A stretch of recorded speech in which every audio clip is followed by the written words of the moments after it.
Late last summer, opportunity knocked on the Pac-12's door.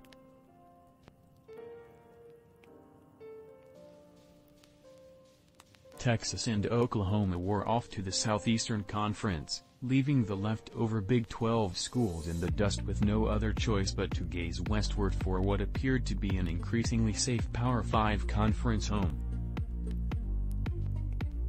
Sure, the Pac-12's football product had been down for a decade plus, in large part because of USC's decline. But the Trojans still represented a blue blood, flagship program located in the nation's node.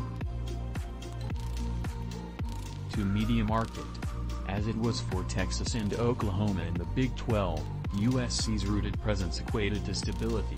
And, in the formation of college sports conferences, such a kind can raise all boats. First-year Pac-12 Commissioner George Kliavkoff was fielding calls from desperate Big 12 schools and had zeroed in on a few that he felt added enough value to strongly consider expanding the Pac-12 footprint into America's Great Plains. Kliavkoff assembled a committee of 3 presidents and 3 athletic directors to decide whether or not to recommend expansion to the larger group. The group met on a Zoom call to go over a 20-slide deck. But the Pac-12 was only about 15 minutes into its hour-long presentation before USC President Carol Folt spoke up.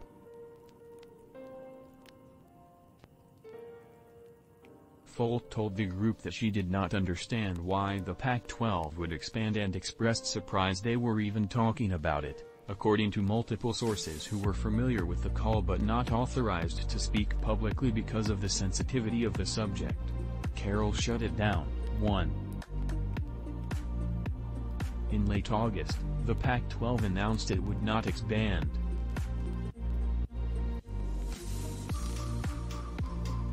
Ten months later, on June 30th, USC and UCLA announced they were leaving the Pac-12 for the Big Ten starting in August 2024, continuing college football's movement toward 2 superpower conferences that Texas, Oklahoma and the SEC began the previous summer. Now that USC and UCLA are headed for the Chicago-based Big Ten, Stanford, Washington and Oregon have been reported to be among the next wave of Big Ten targets after priority Notre Dame, placing the Pac-12 in further peril.